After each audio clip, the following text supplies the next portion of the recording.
Okay. So if I go right and left, you see it. Yep. Awesome. Cool. Um, right. So today, we'll jump straight into it. I won't keep you long as I normally do. Basically, this is going to be based more so, obviously, firstly, menopause and nutrition. And then secondly, let's let her in. Secondly, leaning towards an anti-inflammatory diet. Now, it's relevant for you, for a lot of you, specifically fighting sort of, whether it's Hashimoto's, whether it's rheumatoid arthritis, osteoarthritis, it's relevant. Um, but let's start with what menopause and nutrition means, because I don't want to be caught up in any specific gimmicks, fads, or anything like that, right? A lot of the nutrition advice, um, you can kind of get away with stuff when you're younger. Like when you're 20, 30, you would have known you would have eaten shit or you've eaten something and it's maybe not the best and you um feel fine. And now things don't agree with you. Generally when people talk about nutrition in general, they talk about balance. So what this is the emphasis has to really be on balance, like not just like, and I'm going to explain, how to set up a plate and stuff like that, but the foundational aspects matter. And to be honest, this should happen throughout all ages. We should be doing this throughout all ages, from when we're nippers to teenagers to, adulthood and beyond. But it's even more so now because we don't have as good of a safety net. And just simply put, like estrogen, for example, as that's dropping down, we lose a lot of motility in the gut, a lot of movement in the gut. So you've got to be a bit more clever with your fiber and things like that compared to when you were 20, like, oh, I can poop every day quite easily. Whereas now it's like, I haven't been for 2 days or feel really bloated. You struggle a bit more. So things start to change in menopause, right? Things start to change. And that's what we're going to learn here in a second, right? One of these is mostly that being on a from an inflammation standpoint, right? It doesn't mean you have to sort of revamp your whole new diet, and I don't mean to say that you need to eat things completely different to what you were necessarily eating before. Just need to focus on a few things, cut a few things out that we didn't maybe, where we were able to potentially eat them before compared to now. And some of the reasons that we're going to jump into in a second um, are, are, oh, I'll show you. So why do we lean towards a more anti-inflammatory approach in menopause, right? Firstly, estrogen is our main, well, your main anti-inflammatory hormone. It protects you obviously from a lot of inflammation concerns. Joint pain, protects you from brain health, protects you from visceral fat reduction, helps regards to specific vasomotor symptoms. Let me just let Julie in here.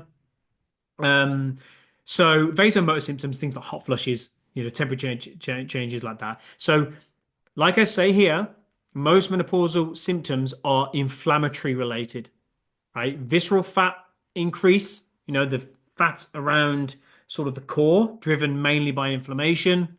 Of course, it's driven by a caloric surplus as well. Um, but there's times when, as soon as you go through menopause, if you had fat on your hips and your bum, you have not changed anything, and that distribution's gone from there straight to the center of the body, right? It's gone to visceral fat or it's gone to ectopic fat, right? Visceral fat is the stuff around sort of the abdominal cavity, and that's what gives it we say menobelly. Um, and the ectopic fat is fat on the organs, the heart, the liver, stuff like that.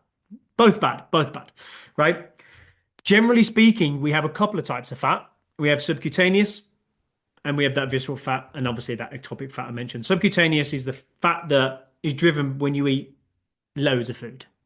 You've eaten all the food, you've been the cookie monster, you eat too much food, you exercise too little, maybe. Subcutaneous fat increases. That is the fat under the skin, that is, on the back of the arms.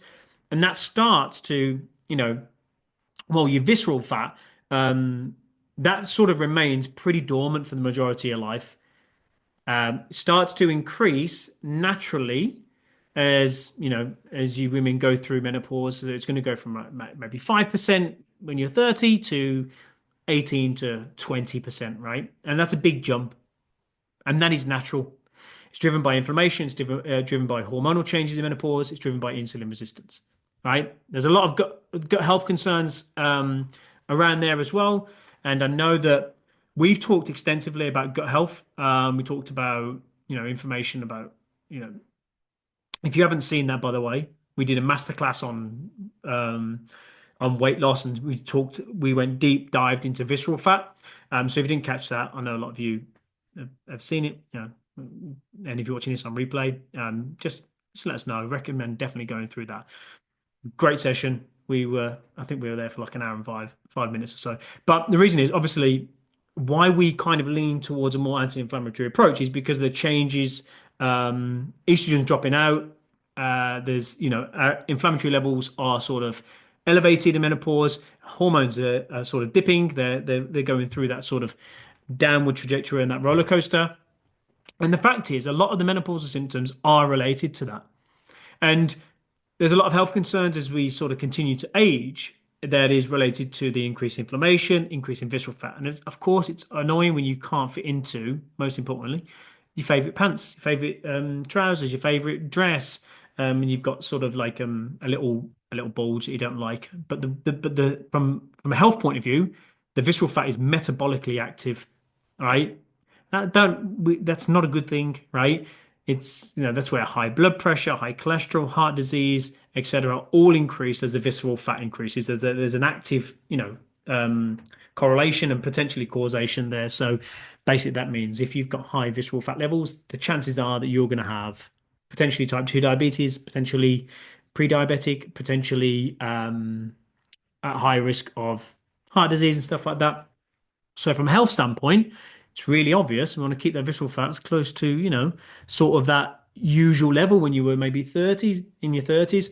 And that's around 5 to 6% in a female body, right? So with most of you, well, actually all of you, we will recommend a sort of anti-inflammatory approach. Some of you have it far more intense than others, because of your specific conditions, Hashimoto's, arthritis, and stuff like that. Um, but at present, there's the North American and the British Menopause Society. They advise an anti-inflammatory diet. So nothing is advised, like fasting, keto, anything like that from them.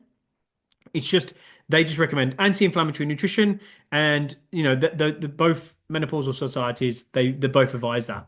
And I want us to talk specifically about in menopause. We don't diet anymore, right? We don't use that specific word. We fuel, or you fuel your body. We strive for health and we strive for strong bodies. And you specifically, but also in the fitness world, but you've been sort of inundated for decades and decades of dieting and healthy magazine, these crazy 800 calories, these prolonged fasting, literally not eating anything, detoxes, all of the kind of like lose 5 pounds in a week, lose 10 pounds for this, no carbs before marbs is a big one in the UK. And, be on this diet, be on that diet. And I'm fucking done with it. And I hope you are too. As women, I'm one of you. We just need to sort of move our focus from trying to starve the bodies to actually fueling the bodies and trying to flip the focus from trying to always shrink your body to actually looking at your body as how can I help? How can I make my body healthy and strong? Because once you start to feel your body, you'll start to learn as you go through this, even in this workshop today, all these things, energy, your fatigue, your gut health is going to improve. And it's a massive one, for undereating, for example, for your cortisol levels, all these things are impacted whenever we calorically restrict or we go crazy diet, we massively undereat, we're cutting out food groups, we're doing fasting that isn't factored in, like fasting for long periods. You're not feeling your fueling your bodies correctly. So as women, it's really important that we try and switch our focus from sort of how we look at food. It's not just a tool to just make you look a certain way on a scale. This is sort of what you've been conditioned as women from the very get-go of what you should be viewing food as, trying to view food as a fueling source and looking at food as a way to actually make yourself feel better rather than starving yourself and under eating. And some of the mistakes, and I I like this quote. I included this in the masterclass last week. I'll talk about it in a second. But some of the mistakes that you make, you want to avoid when it comes to specific nutrition in general. I just thought I'd mention this just briefly. If anybody ever calls you, because I didn't mention it in the masterclass, hormonal, she's just hormonal. You can hormone comes from the Greek. The etymology of the word comes from the Greek goddess Horme, who was, setting oneself in motion. She was a divine, she was God referred to as sort of energetic. So I would just take that as a compliment. That's just a little side piece that when I was reading about one time that I've found out where the hormone, the word comes from. I found it fascinating. So mistakes to avoid, specifically in nutrition, right? Um, this again is I would recommend this for all ages, but it becomes even more important when you're going through menopause. I'll explain why later. But under eating, skipping meals. Now, if you joined our masterclass, you'd know by now that these kind of things alert, trigger stress on the body. So when you're doing this, body's going to pick it up that you're in a stress state. And when it picks this up that you're in a stress state, you're going to release more cortisol. Now, there are two things that happen when an individual has high levels of cortisol and symptoms of high levels of cortisol in the body. There's two things that you're looking for, right? Because as a woman, you're going to be spiking your cortisol anyway. You're going to be going through menopause, your body's losing estrogen. It will naturally start to increase cortisol very naturally. But doing things like this is going to increase that even more. So, like if you're doing under eating, skipping meals that isn't intentional, prolonged fasting, abuse of caffeine, let's say more than sort of 3 cups a day. Sometimes it's a bit more, sometimes a bit less for some of you if you're really caffeine sensitive. Cutting out complete food groups. So let's say I'm just going no carbs forever, as a problem. If you're over exercising and under eating, again, another issue. But doing all this stuff is going to increase your visceral fat.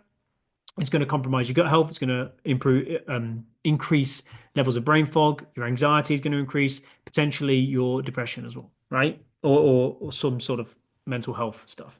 So as you're moving as you're navigating these menopausal waters, let's do away with prolonged fasting. Prolonged fasting. I like fasting. I think it's a great tool. But if you're doing what I would recommend now would probably be a 12-hour fast if you had to fast. Or all right, come on in, Wendy. Um, or sort of obviously this is person dependent, but as a general rule, I'd say fast for 12 hours, depending on the person, maybe 16. But people doing 20-hour fasts and trying to eat in a 4-hour window or anything like that, for most people, I'd want to do away with. Um, Actually, both of the menopause societies are against fasting, right? There's no medical research specifically why they're against it, but I personally think fasting, it's definitely a social media hype. I think it has its benefit. There is some nice research about it, and I think that it really depends on you as an individual if you handle fasting well. Like we have one client named Donna, right? She eats one meal a day and she absolutely loves it because she initially started eating 3 meals a day and she was like, such a slog. It's so. And then we worked out that one meal was just suitable for her. Like so, she ate across 4 hours. So she had a main meal and then sort of like a couple of snacks thereafter. Loves it. She lost a stone and a half. Um, Not I wouldn't be able to do that. It'd be horrendous. But again, it's all individual. So these are sort of just things that I would avoid, right? Anyway, if you prolong a fast for too long, you can, depending on the state of yourself. Have you slept well? Like if you haven't slept well, it's going to add another stress to the body. And the thing is, if you are adding stress to the body, you are going to you continually produce more cortisol than it potentially should, right? That's a concern.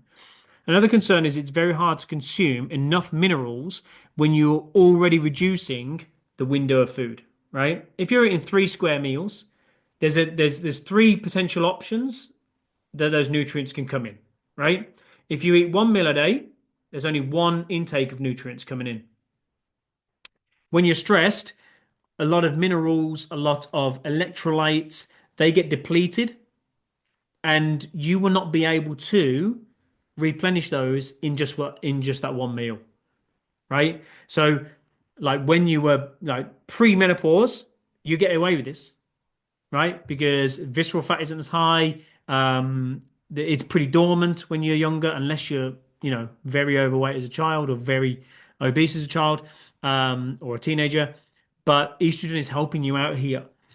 It's not the case as now. Visceral fat is obviously not as dormant. It's showing up on our bodies. It's more alive. It's increasing. And one of the things that is going to make it increase is that inflammation. So one of the things that drives more inflammation is when you're mineral deficient, right? It's very hard for women in general when sort of they go through menopause to get enough minerals. And I'll talk about that in a second. But if you're obviously reducing that window of food, you're eating less food and, and so on, potentially leading to undereating. That's going to have an impact. It's going to have an impact. So go back to why I mentioned that it's harder for women in general, even if you're not fasting, to get enough minerals is compared to what your diet was like before, is because your intestinal lining of your gut, so the walls inside of your gut, they get thinner as you go through menopause. So that means you absorb less minerals from the actual food intake. Now, your gut is going to be different to what it was when you were 25. So a lot of these minerals are not getting it absorbed, even if we're consuming them. You know, a lot of them will be getting absorbed as well, but a lot of them will be getting missed because of those changes in your gut health. So what happens in reality before menopause, you didn't have to think about that because those changes weren't happening so much in the gut. It was absorbing the minerals a lot quicker. It was far more efficient. Oh, you know, now we need to think about nutrition different. Overusing coffee, for example, overuse of caffeine. I love to, you know, I tread a bit lightly with this one because people, take this and run off, or they don't speak to me ever again. If I just tell them, you can't have 6 cups of coffee a day. You know, I don't think, I don't ever, how am I going to put it? I don't mean to never have coffee because coffee is life. It's the nectar of the gods. And if you've ever been to Australia, they do the best coffee in the world, and that's what got me into coffee. Um, if you are in, right, if you're in a heightened stress state, right, a heightened, let's say you're underslept, stressful work, heightened stress body, right, you're going to create cortisol. Pouring coffee into that is going to create more stress. You aren't going to manage that well. If you do that, plus you're under eating, maybe you're skipping meals, maybe you're not exercising or over exercising, your sleep's not great, your gut's not great. All these signs are that your body is in a state of heightened stress. Fight or flight mode. You've heard of that. So you're just pouring the proverbial gasoline uh, on that fire. Right? You're pouring coffee in the morning, just kind of surviving on coffee, and it will make it even worse. And that is going to contribute to your inflammatory levels, and that is going to contribute to visceral fat. So if you, as I mentioned there, cutting out complete food groups. Obvious reason is if you're going to be cutting out food groups, you're going to be cutting out a lot of minerals that we will need in order to reduce that inflammation. A big common one is carbohydrates. Now I've got one lady, she's not watching this. One of our clients, Julie. This is Julie Oldroyd. She doesn't mind me saying her name. I pulled the carbohydrates out. She loves it. I would hate it, but pull the carbohydrate because you're trying to manage your blood sugar. So there's a reason for us pulling that out initially. But in this instance, as a general rule of thumb, just chatting to all of you, don't just cut them out willy-nilly just because you're like, I'm just trying to lose a bit of the belly. Like there's so many fantastic things about carbohydrates. A lot of the minerals we get, a lot of the fiber. Carbohydrates help regulate sex hormones. Obviously, when you're going through, especially perimenopause, sex hormones are completely erratic. They're on the roller coaster. Not having any carbohydrates in that body is you're going to find it hard to balance that, right? Naturally. The breakdown of carbohydrates is basically what happens is how it's broken down and absorbed into your body. It helps in terms of regulating your vasomotor symptoms. So, for example, if we use oats, oats are a carbohydrate. They are fantastic. They have something called beta glucan. They have a lot of fiber. Really, really fantastic for managing blood sugar levels. Really good energy source. And aside from all the other nice nutrients they give us, people just cut them out because it's a carbohydrate. What are you doing? Fantastic food. Um, so yeah, things like, hot flushes, night sweats. A lot of studies have been done on this in terms of comparing women who have had no carb diets and those who have, and the hot flushes and night sweats have reduced compared to sort of women in the low carb group, right? Generally, 3 to 5 portions of whole grain carbohydrates a day. I'll talk about the portions in a minute, but that's sort of just off the cuff, is something that we should be aiming for. Um, right. It's day and night, to be honest, in different, in that study in terms of the sort of the severity of their vasomotor symptoms, their hot flushes and night sweats. Um, you know, and I don't need to, well, I mean, I'll talk about over exercising and under eating more if you want, but we know as women, you've been conditioned to lose weight, and that's the way to eat. You just got to eat like a rabbit, always be on a diet, and you always need to be eating certain foods like or super low calorie, and the Fast 800 diet, Michael Mosley, may he rest in peace. I think like, you know, being on a diet, like everything is around, especially around a woman's life, is around centered around losing weight, and we kind of forget that food is meant to make you feel healthier. Food is meant to be medicine for the body. So abusing your body by over exercising, under eating, I'd say undernourishing, is going against what food is actually meant to be designed for. For our bodies, it's obviously to fuel our bodies and to keep ourselves alive first and foremost. And then the second thing is, biologically speaking, is to reproduce. Right. So inflammation, um, no, sorry, inflammatory foods, right? We firstly would want to sort of reduce, um, are, the very first easiest place to look at, of course, what should we pull out? It's added sugars. You can have all the best anti-inflammatory foods in there, but the best way to approach this stuff is rather that we can add stuff, we can add fiber, we can add things like that. But the best place is to start. Okay, what are the foods that aren't serving me right now? If your diet right now is made up of, now I know it's not because I know all your nutrition. If your diet is made up of very pro-inflammatory foods, it's going to be very hard. You're kind of undoing all that sort of hard work that you'll be doing by introducing anti-inflammatory foods. So just reduce these. I don't mean cut them out. It's going to be near damn impossible, right? If you want to eliminate it, cool. I'm absolutely fine. Personally, I eat majority of these on a minimal basis, you know, specifically trans fats, the alcohol. I don't touch alcohol.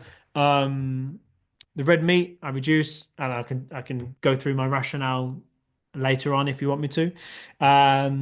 Yeah, added sugars, refined carbs, sodium-rich foods, high processed foods, right? Uh, I can tell you why I pull them out, and it's not necessarily from a pro-inflammatory standpoint, but I want us to sort of reduce these. And I can give you particular numbers, how many servings you should have every single week from a health point of view. But come on, an odd glass of wine is not going to do any harm. The odd piece of chocolate is not going to do any harm. Any of these things done on a minimal basis is not going to do you any harm. Your results are always going to be driven by what you do on 80, 90% of the time. So your health is driven by what you do on a sort of a majority basis, right? Your overall fitness levels is what you do on a majority basis. Are you sitting on your bum like me all day, or are you actually putting in the work and doing a 10-minute workout or a gym workout or uh, a long walk or time on the bike? You know, that's basically we are what we repeatedly do, right? Whether good or bad. So, you know, um, inflammatory foods to reduce. I can dive a bit deeper into those in a minute, but I we do want to reduce added sugars. This is not fruit. Added sugars are not fruit. A lot of people get this confused. Fruit are natural sugars. It's not. That's not added sugar.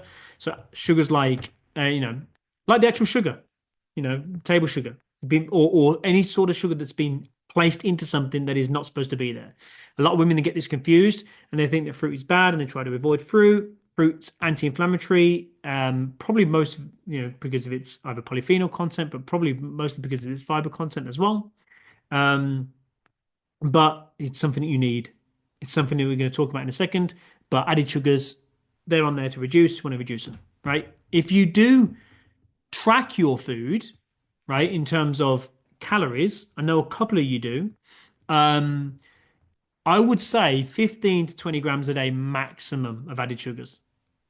So have a look inside the app, have a look at those numbers. And if you're just unsure and you're doing portion control or you're doing a meal plan that we've put together for you, then you can just track that one day and go, oh, okay. Um, cool. So these are some things that obviously, yeah, you can see here, right? I'm going to show you in a second. Processed foods as white sauces. I've put here white carbohydrates, white bread, white pasta, any aspects of that. Obviously, your fast food and so on. Highly processed stuff. Rule of thumb: if you look at the packet, there's loads of ingredients, and you don't know half of these ingredients are. It's probably processed. There's sodium-rich foods in there. Now, recommendations on the sodium vary from person to person, but depending on high blood pressure and stuff like that, some sources say around 200 milligrams. Sorry, 2,000 milligrams a day, 200 grams. No, 20 grams. Sorry. I think it's definitely more of a person to person. Some people are really sensitive to that. Some people are sensitive to high blood pressure changes, or they've got blood pressure issues. Then I would want to reduce those sodium-rich foods, right? Then also like there's some women who have quite sensitive guts that cannot handle the level of sodium. So that's something you've got to just keep an eye on. Anytime Viola's one of these people, Viola is that anytime she has something with a lot of sodium, it's very triggering. Cannot handle stomach pain. So if you don't have any awareness of how much sodium that you're consuming on a day-to-day basis, track it in the app. Use our app. It will show you what your sodium intake is. You'll be surprised at what foods are actually pretty high in sodium, and can be understanding why you maybe feel a bit more bloated, why you maybe feel a bit more inflamed. Maybe your body just can't handle those higher levels of sodium, refined carbohydrates. Kind of sort of think about these things, right? So again, we're talking refined carbs. Yeah, I mean, white bread, white pasta, white rice. Those kind of processed, more refined carbohydrates, not bad. Just need to not consume them in uh, big quantities. Saturated fats, fatty meats, red meat, alcohol, trans fats. So, we're not talking about fully reducing it, but red meat is an inflammatory food. It is, if you think of it like, things in terms of a Richter scale, the earthquakes, sugar's obviously crazy. That's an intense earthquake. Red meat's a lower, more moderate earth, like a mild earthquake. Oh, I felt a tremble there. Do you know what I mean? But the recommendation, to be honest, with red meat is I would say probably no more than 2 servings a week. Um, and obviously the source matters. If you go to Lidl, like I do, that's not going to be as good as the quality you get from your butcher. You know where the meat's coming from. You know what it's fed. It's purely grass fed. It's going to have a different omega. It's probably going to have omega-3 contained inside compared to grain-fed uh, beef, right? So yeah, um, red meat, alcohol, trans fats. Obviously, trans fats are things that are like deep fried, or fast food in general. It's just telling me my meeting's ended in 7 minutes. Oh no, what's going on? I'll have a look at that in a second. So you don't need to reduce any of, you don't need to fully eliminate these things, just reduce them, right? What we're looking at doing is keep them in the minority of what our weekly, what our monthly food intake is like, and the core basics of an anti-inflammatory diet are basically this, right? You can take a screenshot. I will send you this if you want. Um, you know, I I'm trying not to use the word diet. I just said it then, but I was meant to say anti-inflammatory approach. All right. So if you hear me say the word diet, tell me off because I want to try and get that sort of out of our vocabulary because we're talking about women, talking about diets, starting to think of this as sort of a temporary measure, or this is a particular restrictive period of my life, or this is the thing that's going to make me feel really hungry and unhappy just because I want to lose a stone or 10 kilos on a scale. It's something that sort of once you finish it, I'm going to stop and I'm going to put everything back on because that's a diet. That's not how I want you to think, right? Again, you've been conditioned to what food is. I'm trying not to use the word diet. So as I use the word approach or nutrition, and so whole grain carbohydrates. So you want to try and aim for sort of 3 to 6 portions a day. Now, this is just a blanket statement. This is not everybody follow this. Follow what I've told you to follow. But this is just a general rule of thumb, right? Based on your overall goals, based on the whole body makeup, based on your weight, based on your exercise levels, but definitely 3 would be a nice minimum from a health point of view. 6 would be the maximum for sure, right? There's whole grain carbohydrates, whole grain bread, whole grain pasta, seeded bread, it's things like that. Sourdough, I love, a nice fermented food. I want to walk through some examples in a second. Lean protein, 3 to 5 portions a day, right? When I'm thinking lean, I'm thinking chicken, I'm thinking lean turkey breast, I'm literally thinking lean, so not fatty. 3 to 5 portions a day. When I'm thinking lean protein, I'm thinking Greek yogurts, zero like low% Greek yogurt. That would all be mixed in with that lean protein as well, right? Then you've got sort of if you're vegetarian, you've got tofu that is probably mixed into that as well. You've got edamame, soybeans, or something like that, right? That would be classed as your sort of lean protein. Nuts and seeds, fantastic. Love it, love it, love it. Something we kind of overlook when it comes to putting together a more healthy approach for your nutrition, especially when it comes to weight loss, because if you're trying to tackle menopausal symptoms, menopausal weight gain, right? 1 or 2 portions a day, um, you can kind of fluctuate this across the week. You don't have to have them every day or anything like that, but you might have a couple of portions one day, like a thumb-sized portion, or two, whether it's nut seeds, whether it's avocado from your healthy fats, olive oil, um, all fantastic. But we just need to be careful with these, and because they're calorically dense, but they're fantastic for the hormonal makeup. So don't just go with the free hand into the nut bag because even though you're eating healthy, you'll be calorically it'll be calorically very expensive. All right. So, and the odd butter, pure butter, I would say is nice in moderation as well. Just be be steady on that as well. And obviously with things like healthy fats, I'm thinking things like oily fish, mackerel, I'm thinking salmon, things like that. Okay, all fantastic, all go as part of your healthy fats, right? Some nuts are pretty good. Peanuts being not really a nut, it's a legume. It's probably the least healthy, not unhealthy, but it's not the healthiest, right? From a from a health point of view, I'd probably say walnuts are probably number one because of the omega-3 content, right? So again, you can sort of if you want sort of healthy fats and that lean protein, you can go for a salmon and it's lean protein and it's healthy fat, so it's fantastic for you. 2 birds with one stone there, right? Yeah, fruit up to 5 a day. Again, berries. If it's from a weight loss point of view, of course, we're looking at more lower calorie stuff, berries, apples, things with skin, generally speaking, will help keep you fuller longer, will keep the caloric content down. Try and stay away from grapes when you're trying to lose weight because they're intense. They're just too moreish. And vegetables up to five a day from just from a nutrient point of view, an antioxidant point of view, driving down inflammation, that visceral fat, so on and so forth. Make sure you're getting enough fruit and veg in your day. All right, this can be a lot. Sometimes it's hard work. All right, we get caught up in things like, oh, what are my three carbs and what are my three proteins? Just try and start with the basics. Start with your first three meals, and let's try and get focused on eating three sort of balanced meals a day. And I'm going to walk you through what a balanced meal is and how you would structure sort of your plate. But just to focus on that, don't be focusing on like, well, how much protein should I be getting in grams? Like we can figure all that out later down the line. Let's just get the ball moving. Let's get the big foundations in place. Let's set the foundation, put the core in place. Start with just creating three balanced meals, right? What is it? This is what is commonly referred to in the dietetics world, in the nutrition space, of a hormone balancing plate, right? It's very loose aspect. It's telling me I've got 1 minute left. Give me 2 seconds.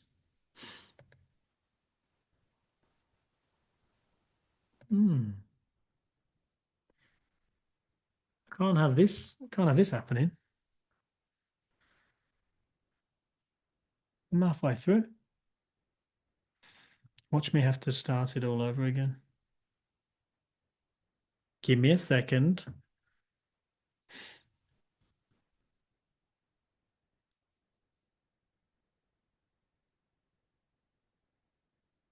I'm just checking, see if I've got an issue.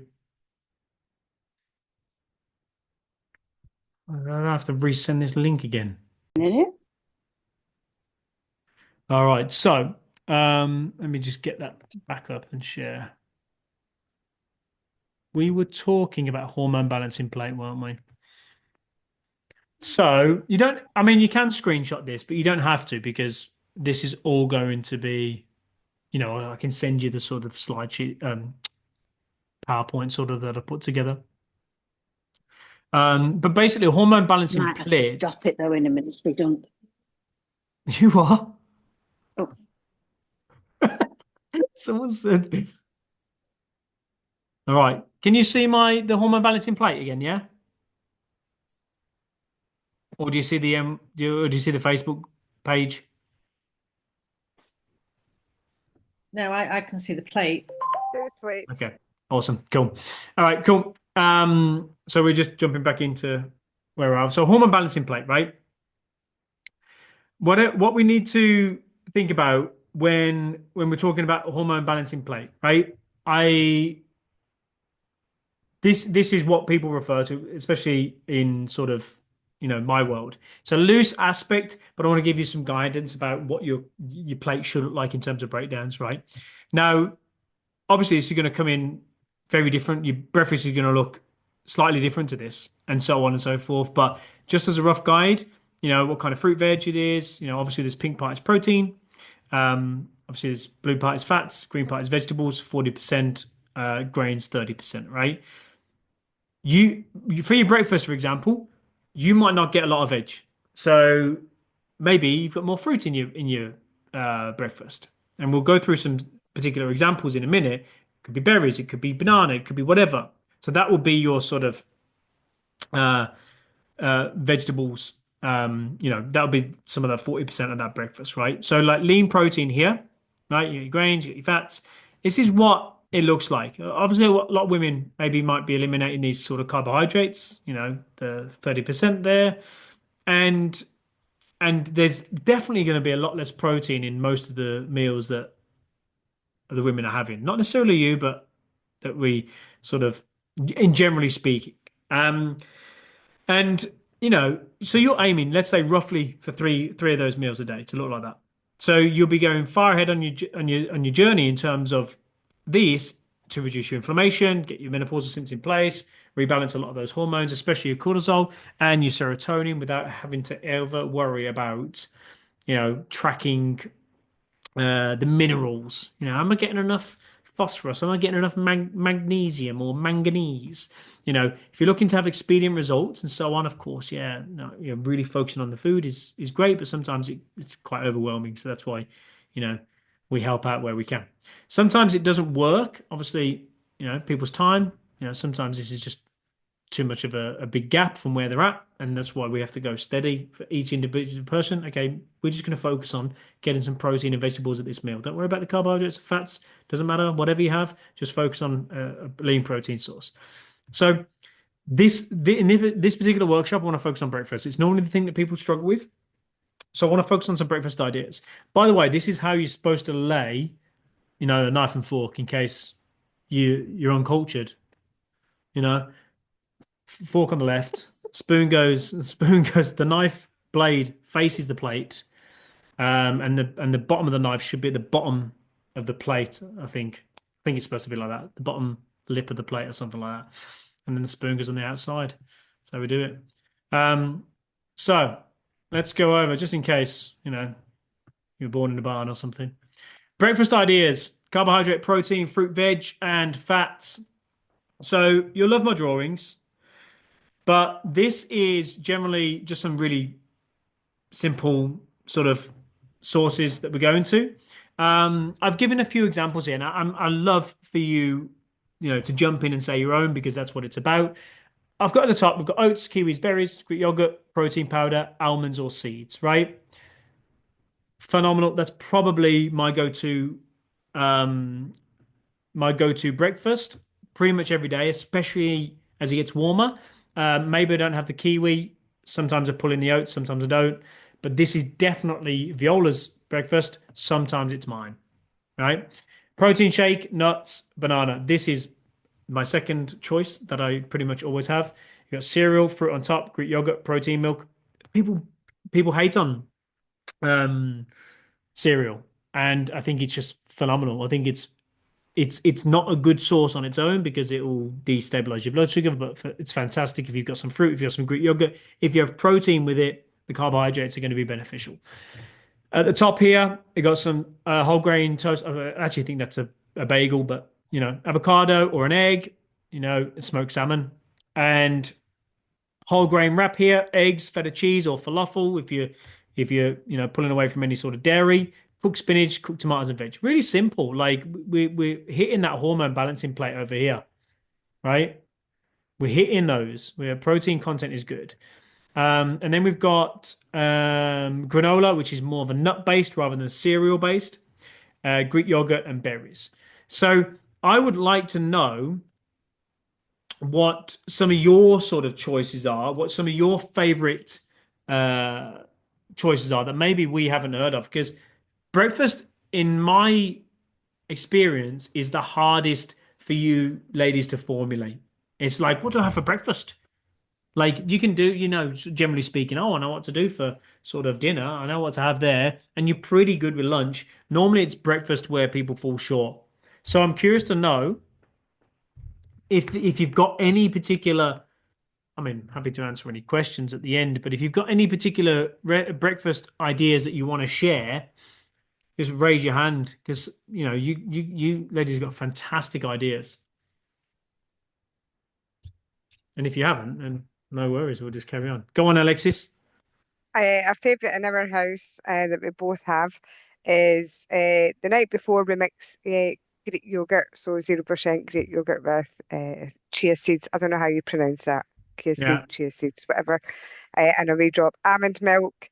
And then in the morning, add some millionaire shortbread protein powder, a wee handful of nuts, a wee handful of mixed seeds, and we nuke some frozen fruit, put it in the microwave, some frozen fruit in the microwave, put that on the top, and it's like having pudding for breakfast. Oh It's yeah. amazing. Millionaire shortbread protein shake. Protein. Yeah, That's my powder. favorite thing at Costa, that is. I'm telling you, I miss that. One of the things that people don't do enough of, and I love that, is they shy away from the fats. That's brilliant that you're including those, whether it's in the chia seeds, whether it's in the nuts, and the protein content isn't high enough.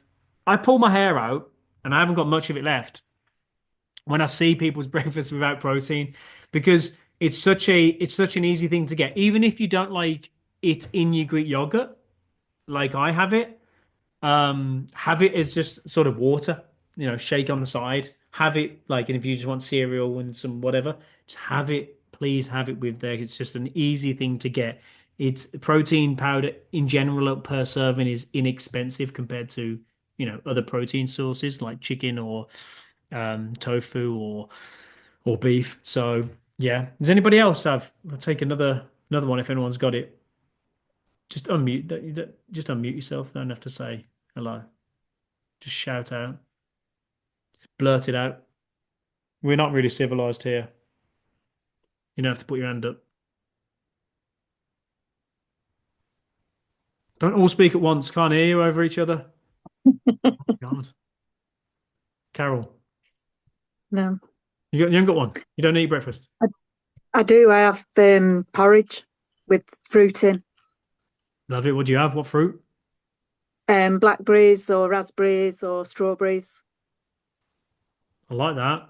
I like that. I Mm. prefer my porridge with Biscoff spread, but I still like yours.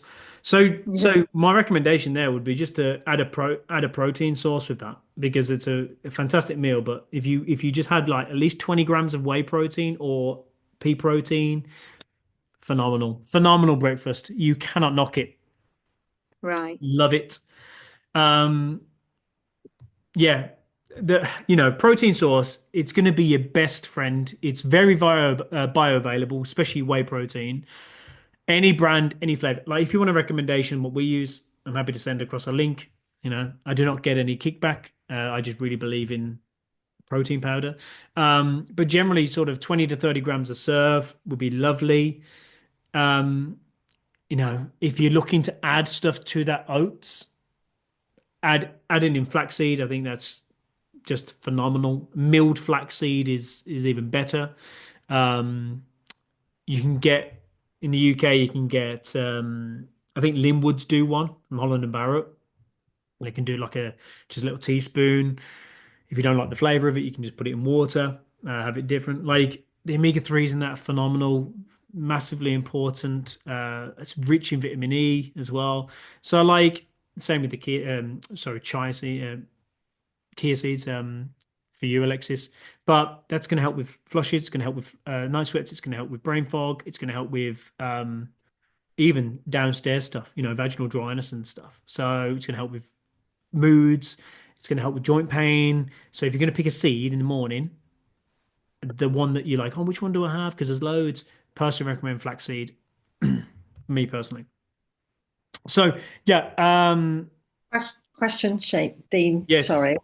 So In regards to protein, I've been using the my protein. Is there anything that's like better, or is it all really the same if we're adding it into shakes, which is what I do for breakfast or have been doing? yeah, I think that the quality of protein majority of the time is pretty much the same standard in the UK. Okay. So I think my protein is absolutely fine to use. Um, I just Thanks. personally don't. I personally use a different brand purely because of taste.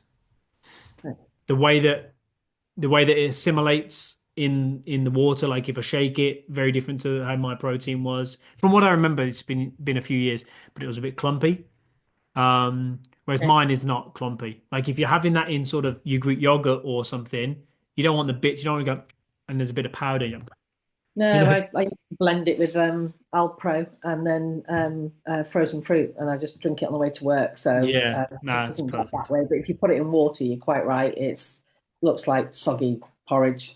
Yeah, yeah. Right. So Just some of them don't assimilate well with the liquids, water or porridge or so yeah, that's nice that you blend it up and put it in. But yeah, for me, they're all much of a muchness in that sense. Like the vitamins, though, the quality differs massively. If you get it from a certain brand, like if you get it off the shelf in Asda compared to or Coles for you Australians, like if you get it off the shelf, it's going to be crap, compared to a reputable brand. Like we recommend Life Extension for some of them magnesium stuff. There'll be another couple of brands depending on the type of magnesium, for example, um, that we recommend. But yeah, it wouldn't be like the ones that you get in the supermarket that are like six And if quid or it was something. flax seeds, what gram or amount should we be trying to use if we wanted to? I'd go 5 grams initially and see how you manage that. There's I used to use milled flaxseed. Can't get it where in Germany right now, but I use milled flaxseed from Linwoods.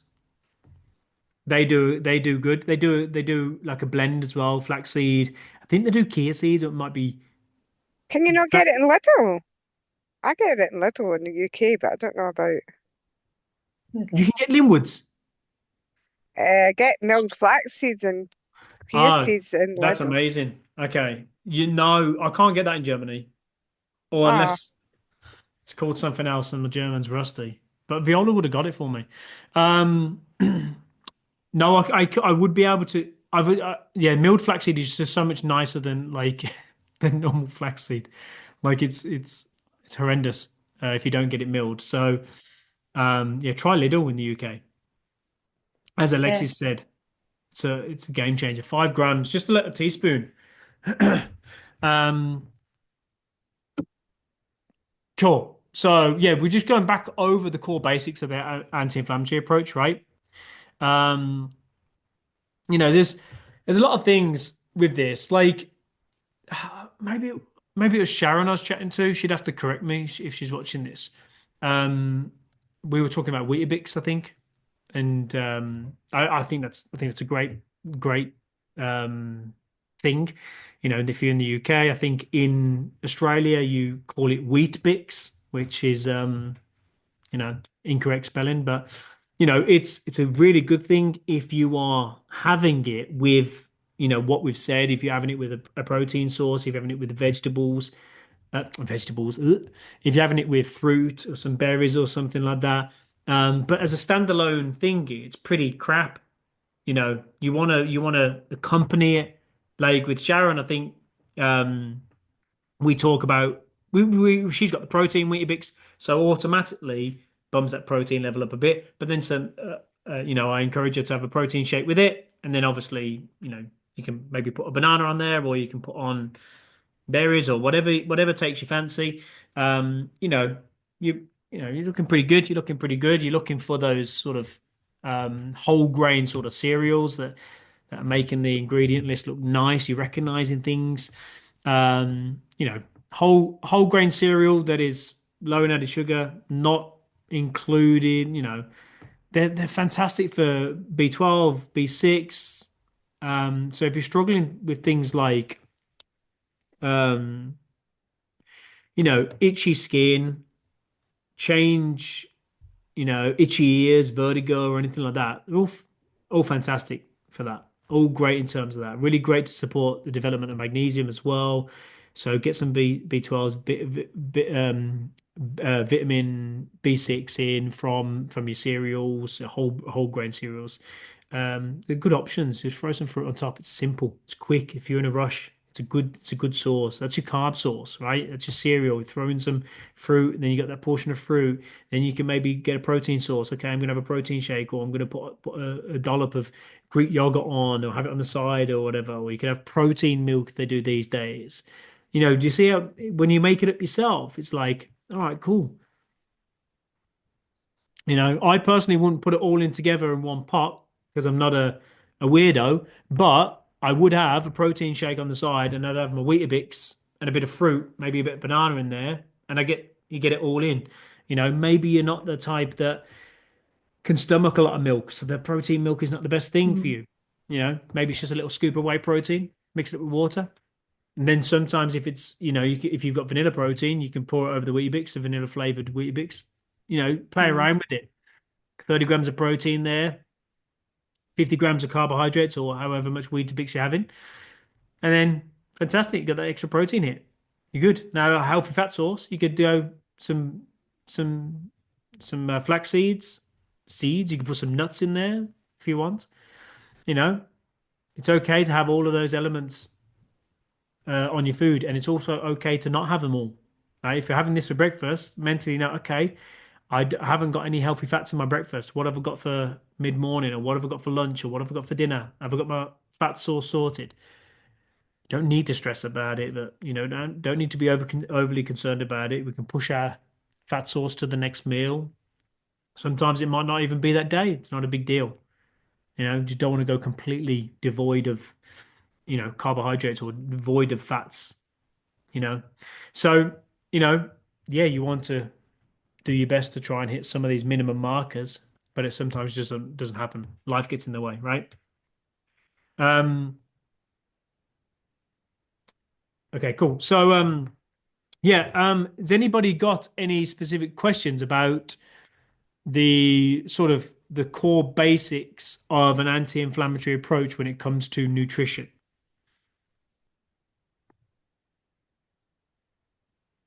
I think it's just portion sizes that we need to think about. Yeah, well, from a weight loss and weight management point of view, I think you're 100% correct. I think you're 100% correct. And the thing is that varies from person to person. I've said general stuff, 3 to 6 portions a day, 3 to 5 portions a day for lean protein, 1 to 2 portions of a day for nuts and seeds. Obviously, that is going to be very different for somebody Mm. who's 120 kilos compared to somebody who's 75 kilos. You know what I mean? The caloric demands are different, Mm. so the portion sizes are going to be different. Um, Obviously, for you, just drop me a message and I'll get you the specific portions of what I think you should be having at that given weight. Right. Oh, I'm 76 kilos, whatever it is. And then, okay, cool. Mm. This is what you should be aiming for. But based on this much, I'm doing this much activity. I'm not going to the gym or I am going to the gym. That all matters. So yeah. Um, any other specific questions about that? Oh yeah, Sharon did say I have protein with your mixture of almond milk and fruit and a protein shake. Perfect.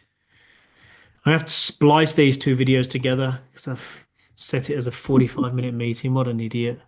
Not going to sleep tonight. Does anybody have any questions about particular um, anti-inflammatory approach? Breakfast ideas. I focused on breakfast because I felt like it was the part where most of us struggle with formulating it. I'll give you my biggest tip with weight loss specifically. Hi, we'll start having breakfast again. Cool. You don't have to. I'm not forcing you to, but it's just nice. Um, Mm. my biggest tip, especially with weight loss, is you have, and I shared this with Laura today. You have This is what I've seen be most successful over the course of a weight loss phase. We've had people have sort of three go-to options for their breakfast, three go-to options for their lunch, three go-to options for their dinner, right? And they're normally calorically the same, but they normally default to one of those. So let's say mine's Greek yogurt and berries or whatever. That's option one. My second one is a protein shake with some nuts, handful of nuts, and a banana, right? And my third one is that when I'm trying to lose some weight, which I'm trying to lose a bit of kilos right now, right? I'm trying to lose a couple. Th I will always default to those three because it just takes away that mental load. I'll plan for the week, but sometimes, like, let's say I've got protein shake scheduled for tomorrow and I wake up tomorrow and I just don't feel like it. I'll be able to just quickly switch to one of the other two because Mm. calorically I know they're similar. They're giving me what I need, and also it takes away that mental load. So that's my biggest recommendation is have three meals of each that you absolutely love. It's very easy to prepare or whatever. And interchange those if you do get, oh fuck, I can't be arsed with that. That you're gonna want one of those other two options for sure. Mm. That's my tip of the day. All right. Any questions? Mm. No, just trying to take it all in, make Yeah. notes, understand it. I will put this all together I'll put the two videos together and I'll just put it as a replay on sort of on YouTube, um, because buggered it up. We lost a couple when we did the migration over to the second session. Those noobs, those technologically challenged, probably still hunting Facebook. Where's the link? It's, You know? it's probably not for now, Dean, but when you talked about the flax seeds and the Yeah, chia seeds and things like that, when I was trying to do the calorie control diet prior to joining you, lovely ladies, that was quite high in calorie levels. yeah, So I said yeah. I was like, great, I'll have a spoonful of flax seeds today for lunch. It doesn't work. So I'm not looking at calories at the minute, as you know. I'm trying to Yeah. follow what you've given me and just blindly go with that and be disciplined. But how do you then you're going to lose if you are calorie counting, you're going to have to take something else out because some of those seed levels are really high in a calorie level compared to, chicken and other stuff. So how do we balance that? Okay, so fundamentally, fats are the highest macronutrient caloric wise. So you've got the main macronutrients is protein, carbohydrates, fats, and then the fourth one is alcohol. So if you are counting calories, the reason why people like protein and carbohydrates so much is they're 4 calories per gram. So you feels like you can have a lot of them. The beneficial thing about protein is it's quite satiating, keeps you feeling full for long. So people, you won't overeat on chicken. Like if you're overeating on chicken, either you've you've you've you've you've made the most incredible sauce that's hijacked the your brain, because it's just impossible to overeat on just plain chicken or plain tofu. You're not going to do it. But with fats, calorically, they're nine calories per gram. So they're really energy dense. So they're really easy to overeat on. So that's why people struggle like with calorie counting, is because they don't know how to, it works. Some people, a lot of the women, to be honest, they go too low. They go far too low. That's why it doesn't work, because they'll go too low and then they'll fucking hell, I can't sustain this. And then they're like, you know, half an hour later, they're, half a tub of Pringles down the body, down the gullet, and they're like, "What have I done? I'll just start Monday." And that's the problem with sometimes with calorie counting, is you focus solely on the number. You don't think about hunger levels. You don't think about, the types of food going in. Some people just focus, oh, I just got to hit that number. It doesn't matter what I eat. It does matter what you eat, because you still want the quality of food, especially in this phase of your life, to be good quality food. But there is a couple of our ladies that do count calories. We don't drop them down to, you know, 900 calories or 1,000 calories, but most of you are doing portion control. But yeah, with fats, that's why I think for most of you ladies, you're cutting out, if whenever you've done it before, you're cutting out a food group. You're either cutting out the carbohydrates, you're like, no, they're gone, or the fats are gone, because you're thinking from carbohydrates, you think carbohydrates make me, put on water. Like I had a pizza last night and I was within my calories, and I woke up and I'm 2 pound heavier.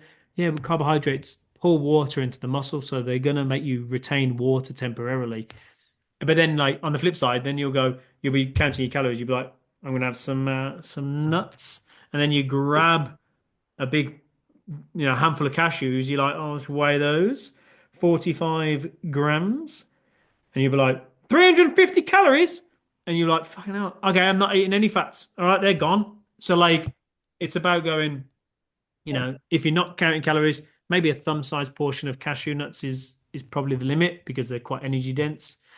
Um, it's hard to get fats in. It is hard to get your fats in when you're calorically um, quite low. It is hard. I personally don't. If I'm trying to lose weight, fats are like they're the last thing going into my diet. Like it shouldn't be the case, but I love carbohydrates so much. It's tasty. But fats are like, oh, because I can only have like maybe two thumb sized, about 30 grams of walnuts, and I'm already at like 200 calories, 250 calories or something. So I'm like, oh, that could have been a couple of slices of bread or something. You know what I mean? So like, I just prefer carbohydrates in that sense.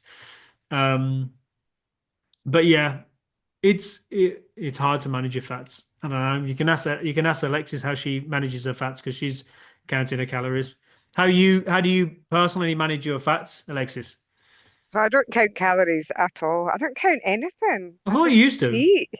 I just eat. Mm, no, I've lost. Well, I don't know. It's weigh-in day tomorrow for me, but I lost 6 pounds, 6.5 pounds in the first 2 weeks. No, no. Uh, but I just portion control, big thing. Mm. Protein, make sure lots of protein. So salmon, I have like salmon maybe twice a week. Chicken.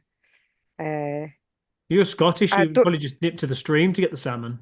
I do, yeah. Let's get it out the burn out the back. No, I don't. I go to Costco because it's cheaper. Costco's so good, eh? Oh yeah, but I don't have breakfast every day. So Yeah, that's one of the things that I do. So, and that was the thing I did before with you guys. Not the first time I did it, I just dropped breakfast because I was never really particularly hungry in the morning. but So I don't that's have breakfast every day. yeah, and I that's still have fine. Like if it's cake, if it's pasta. yeah, but if you're not having breakfast and it's intentional, then that's fine as long as, it fits in with what you want to do. Firstly, you're not feeling ravenous at breakfast. Like I Hmm. think I was chatting to it might have been you, Chris. I think I was chatting to you about the breakfast and stuff like that. I was thinking, are you even hungry in the morning? She's like, no. Oh, let's pull that out then because we're not listening to the body. Let's pull it out and see how you go.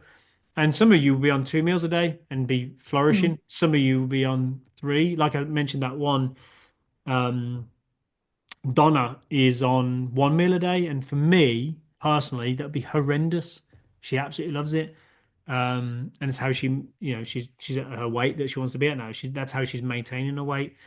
Um, Not for me, but that's why you've got to look at the individual as well. What's your activity like? What's your preference? I personally don't eat breakfast myself. I have breakfast Mm. options, but I normally have just a lunch and a dinner. And I do that Mm. even if I'm not trying to lose weight.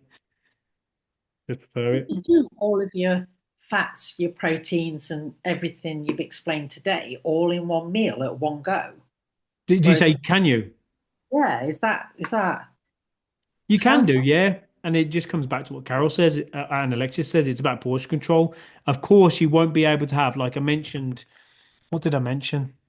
Like if we just using these general recommendations that I said, if I say, so I said like 3 to 6 portions a day, whole grain carbohydrates, 3 to 5 portions a day, like you're probably not going to be able to have, if we're trying to lose weight, 2 portions of carbs at breakfast and then a fist of protein and then a handful of nuts and then a piece of fruit and then you know what I mean? You're probably not going to be able to have that in every meal, but when you're trying to probably lose weight, it's going to be the bottom end of those ranges for most of you.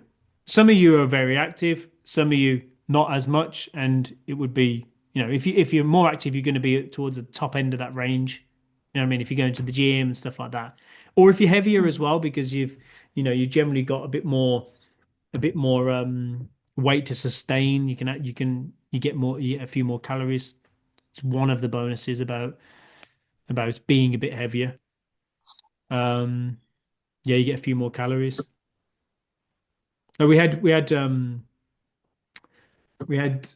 got Marisa who's she's lost like I think she's lost like 20 kilos now in the last 5 months. But um she had a lot to lose and she's she's eating really well, like but loads of food, and I'm jealous of it because um she's loving it because she's still eating all this the volume of food that she enjoys to eat. Because I love food. I'm a real foodie, but you know, I at the weight I'm at, and I'm like 88 kilos now. if I eat too much, I'm going to put on weight. Whereas I think she's sitting at now 105 kg. She'll correct me if I'm wrong, but like that will eventually, the volume of food that she's allowed will eventually whittle down because she'll get to 90 kilos, then she'll get to 85 kilos. So it won't be these these big meals that she's having at the moment. At the moment she's loving it though, so we don't change anything. Yeah. Any other questions? Julie, you've got to come on. I know you're there in Australia in the morning. Probably at work, actually. What are you doing? Oh, no, it's Australia Day. Oh, no, it's not. When is Australia Day, Patty? Monday. You're muted. No, It's on it's Sunday, but Monday's our public Monday. holiday. Yep. All right. Cool. You guys got a long weekend then. Lucky buggers. Yep. Yep. Does anybody have any questions? No, that's good. No? Okay, I'm okay. Hmm. Okay, awesome. Keep up the good work. We've had some over the past couple of weeks, we've had a few new faces that have done really well weight loss wise. A couple of you on here, as you said, Alexis, you've dropped 6 pounds in the first couple of weeks. Julie's done really well. How much you lost, Julie, in the first few weeks? I think about 8.5, haven't I? No, not pounds, kilos. 8.5 kilos. Amazing. Yeah. Amazing. Mhm. There she is, the Australian. There's 3 Australians on the call today. Pleasure to have you with us in the morning. Appreciate you. And all you Brits, of course. It's easier for us on the evening. Okay, well, that is all then. See you next week. And this live, I'll put this up together. I'll put them both together so you don't have to have that pause. If you just want to listen to it on the replay, and if you want the sort of the printout of the PowerPoint, I can attach that in the group as well. Alrighty, cool. Sorry to keep you so long, but I really appreciate you spending your Thursday evening and Friday morning with us. All right, thanks so much. That's great. Thanks very much, Thank Dean. you. See you later. Thank you. Bye-bye. Bye. Bye bye bye.